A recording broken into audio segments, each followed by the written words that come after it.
when we are writing a code, we have this try except and then else part. We can put an else part. This is an optional, and I will show this through a code example. Okay, so I just copy paste the code given in the slide on the to my Python. So we will see it here. Let me also clean this screen also. That would be also better. So when we are writing a code, we can write try. I need to change this part.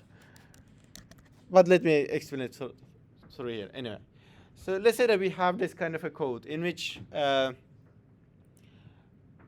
we will write a code that let's say that we have a file in which we have all these numbers, this sales data, and we want to calculate the total sales, okay?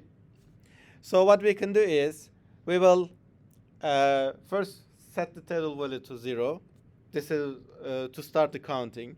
And then we open our try code in which we open our data to read. And then for each line in that one, we read the file, we convert it to float, and then we keep it in this amount variable, and then we add it to our total value. Once we are done, we will close the file. Now, but of course I calculate the total. If there, then I need to of course print total.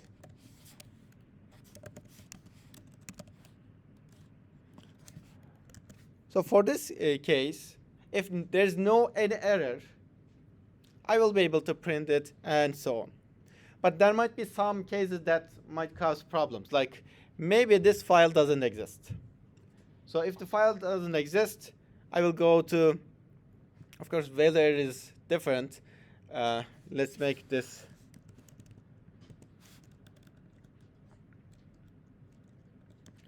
Anyhow, I'll just keep it in that way.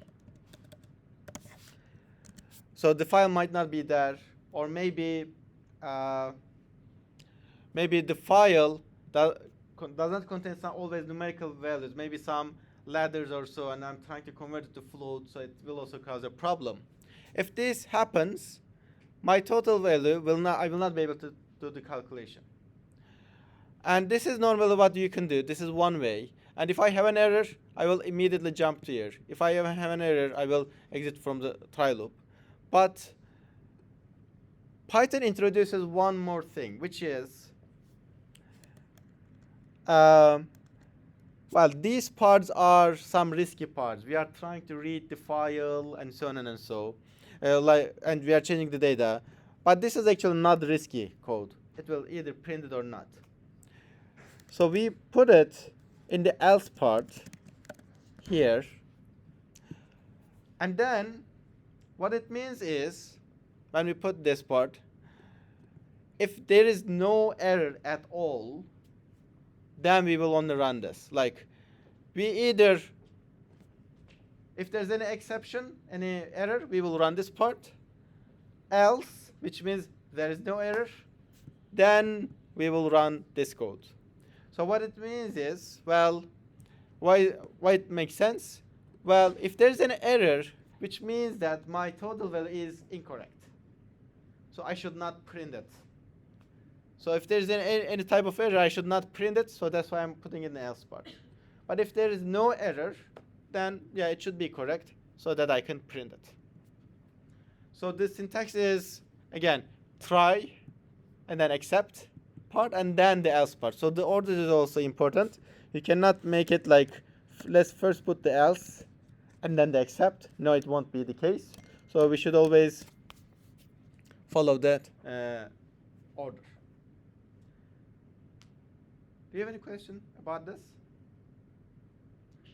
So what you have to memorize is, if there's any error, except will not run. If there is no error, except else part will run.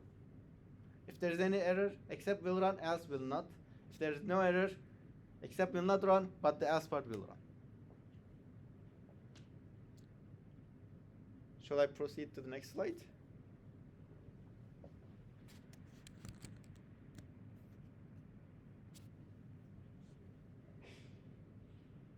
All right. The other one is the final clause. What is final clause? Well, final clause is the code statement that you should definitely run even though there's an error or not.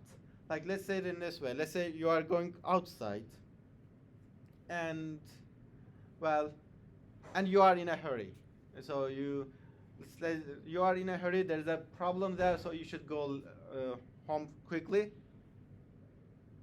But you should take your, even though in that case you should take the keys of your car. You are not in a hurry, you'll just go for some walk or so to a park, whatever it is, but you should still take your car keys. So whatever happens, you have to take the car keys. Or you are going outside, whatever happens, like you are going outside and then is the, I don't know, is the iron open? Well, you should turn off. Whatever happens, like whatever urgent case you are, you have to turn off it. Or you cannot leave the house without turning off it. If it is open, that would be really problematic. So the final clause is this. Whether there's an error or not, the final block will run. So we put those parts, the statements that should be definitely always executed. So why do we use it? Well, we usually use it for the cleanup operation. What is this? For instance, let's go back to our code. This else, this closing part. So I should always, whenever I open a document, I should definitely close it, whatever happens, because otherwise it will leave open and then it will cause some other problems. And when I'm running a code, if I have a code here, if I have a problem here, what will happen is we will immediately jump to here. So which means that we will not be able to run the close function. So that file will remain open. So what I should do is, if I put here,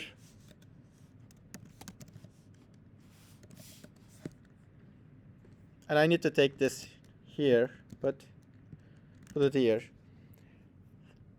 Just to simplicity, I will now move this part, okay? So this is a different topic. I will put this in close file here. What will happen is now, whether there is an error, if there is no error, I will close the file. If there is no error, I will close the file.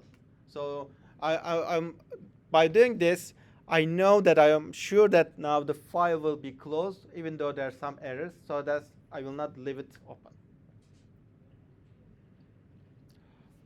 All right, so the final is our keyword for that one. Any question so far?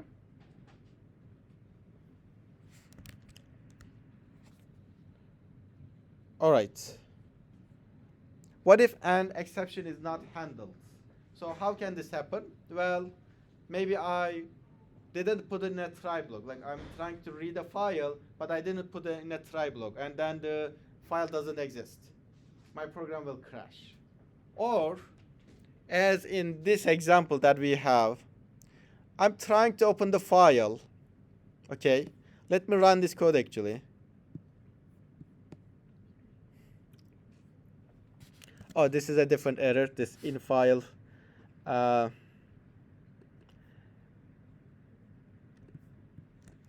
This is a different error that I don't want to show it now. I want to show it later on. This is a different topic, so I will just for now remove it for the sake of this topic. Okay, and then I will rerun it again. So what is happening here is I run this code. Okay, normally this is a try block in a try code, but this file doesn't exist. This file doesn't exist, so that's why I got this error. Why my code failed? Because my exception is not trying to handle that. It's only for the value errors, which is to convert some letters or so to float number. It can catch it. It can handle it. But this is a different error that I didn't develop any exception part. That's why the error is not handled. That's why my code will be still my code failed. So short answer, going back to our question in our slide, what if an exception is not handled? Well, short answer is our program will crash and we will not be able to proceed. So this is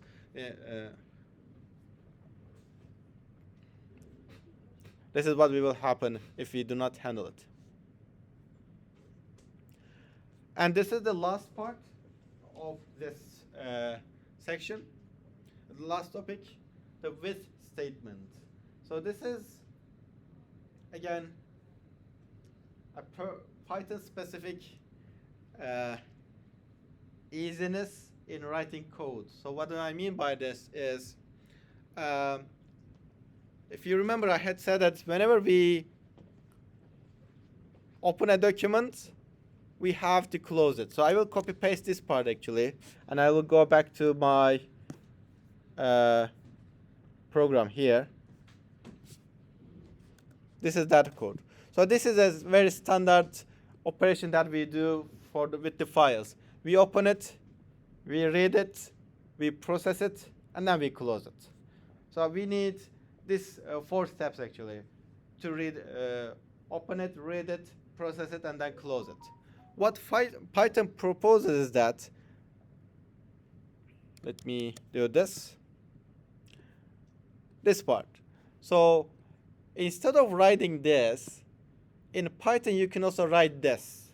And they are exactly equal statements, like they will do the same operation. But with one part that I will talk about it now.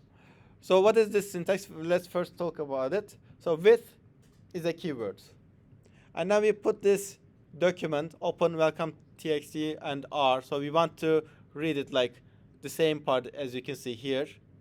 We open it, and then s as a keyword, and then my file. This is a variable name. If you want to match it with this, so I can also make this file. Okay. So this will be my file object, and then I will use this file object. Again, I need to also change this name now to read the file. Again, I'm reading it here. I'm reading it here. Same statement, and then I'm processing it. What is missing? Close operation. So when you are using with operation, you don't need to deal with whether the file is closed or not. Python will automatically handle that.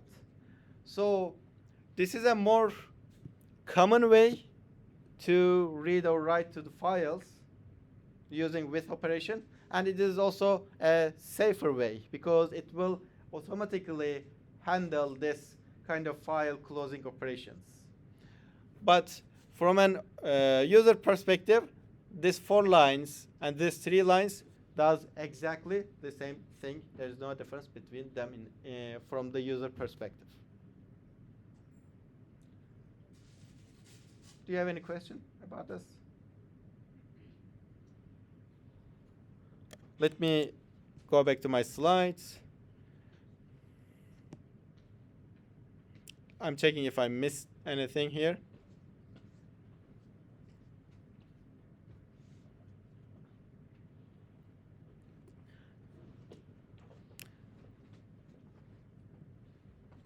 Yeah, this is also important. When you are using the with operation, I think I just forgot to say this. Even though when we run into an exception, if you are using the with operation, it will handle this closing the file part, so you don't need to worry about it if the file is remained open or not, even though you have an exception, you have an error in that part. And here you can use them in a nested part. So let's look at this part actually. This is kind of an interesting.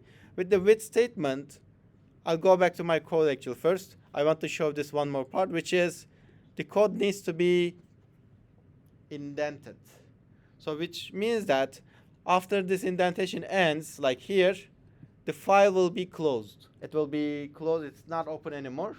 But if you, so whatever the operations that we want to do with this file, we have to write them like with this indentation. Okay. So now I'm going back to my slides. So let's look at this code and let's try to understand what it is doing. Okay. Well, basically, what we want to do is we want to copy the content of a file and write it to another one. Okay, this is what this code is doing. So let's go together and see what it is doing. Okay. So I have this with function, and then we are opening this file as in the read mode, as in file. So this in file will be my file object to read the data. And then I'm doing one indentation here. And then within that, I put one more width. So which means that, okay, this file will be open, and then I'm opening one more file, okay? And then in that one, I put this W operator. So I'm opening this file with the W option, which means that I want to write the data to, and then out file will be my file object to do this writing operations. And then we are putting one more indentation, as you can see here, for this for loop, which means that now at this part, my file to read is open. The file that I will write to is also open. And then for line in file, what does this do? For line in file. Yes, it reads the file, the file line by line. And then so at each iteration, this line will keep a line from my reading file. And then I will write it by using this out file, which is my file object to write the data. I will write it to this parts.dat file. Then once I am done with this, when I came here, what will happen is, okay, I copy pasted all the data, and all the files are closed, so that then I can continue with my code, whatever I want to do. So I will, if I try to run this code again in file .read line, so I'm trying to do some more operations, I will not be able to do it because the file is already closed. I cannot open it because how do I understand it?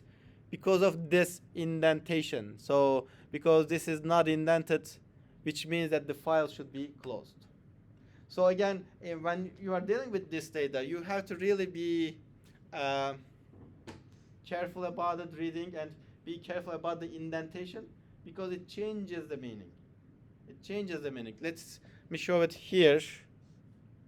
Like if I try to also do it here, okay, I will get an error here. It will say that, okay, this file, it is closed. You cannot run it anymore. So I will get an error at this line because the file is already closed. You cannot do any more operation.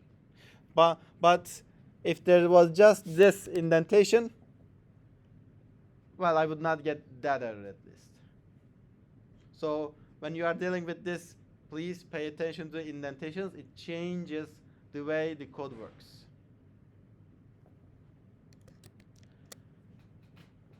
Do you have any questions so far? All right, then I have one question for you. And please read this code, read this question, and we'll solve it together. So basically it says, what will be the output after the following code is executed and the user enters 75 and -5 at the first two prompts, okay?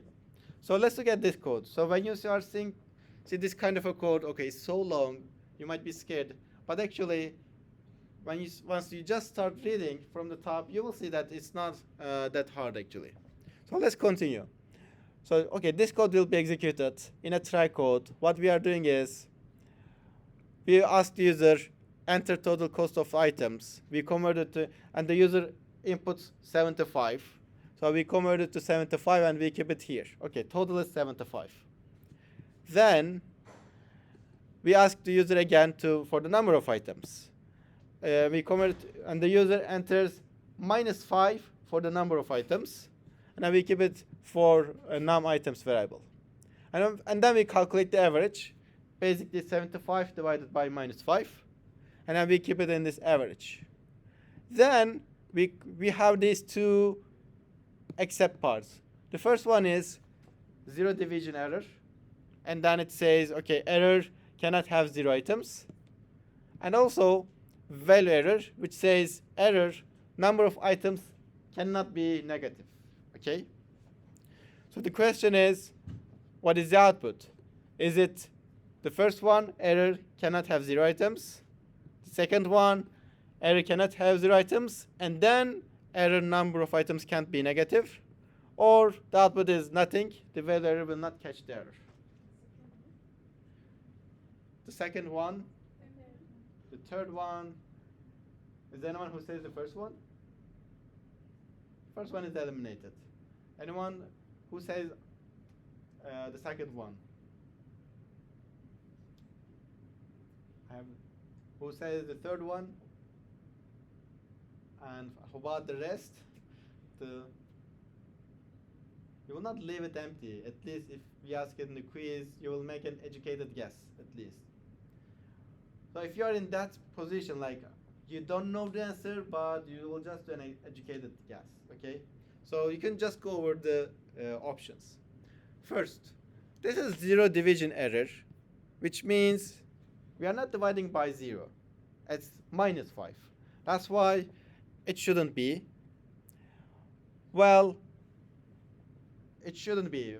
Then what happens is actually you can just eliminate the first and the second option, so the third one will remain. This is one part. But then we can also say that 2 can never happen. Why? I want you to memorize this and know it by heart. We will only run one except. Even though we have multiple, in no way we will run more than one except part. Like if we run this one, then we will not run this one. If you run this one, we won't run this one.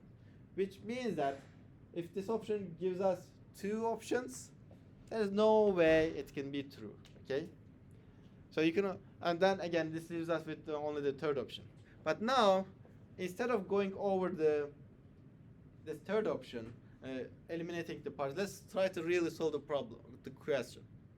So, why do we think that there might be an error? Like, the reason is that number of items is -5. So it sounds illogical. Like, how can be number of items can be a negative number? It's illogical to have -5 items. So because of that, then you say, okay, that's why the calculation is incorrect. But from Python perspective, Python does not process the semantics of the variables, like number of items, and then it's -5. It doesn't sound logical. No, Python doesn't say it. What it says is NUM_ITIMS. It's -5. It's not number of items from Python. It's just a bunch of letters, a variable name. So from that perspective, what it is doing is, can I divide 75 by -5 from a mathematical perspective? Yeah, why not? So then it will do this calculation. Because of that, the value error, like we will not catch, there will be no exception that will be thrown from the Python, so that the code will not give us any outputs, because none of the except parts will be executed. So when we are reading a code, again, we will not process the semantics of the variable or what we are trying to do. We'll just look at, the Python looks at, is it mathematically doable or so. This is the main thing it is checking. That's why we will not have any error in this code. Any question? All right, this is the end of our end of chapter 6. So let's take an attendance.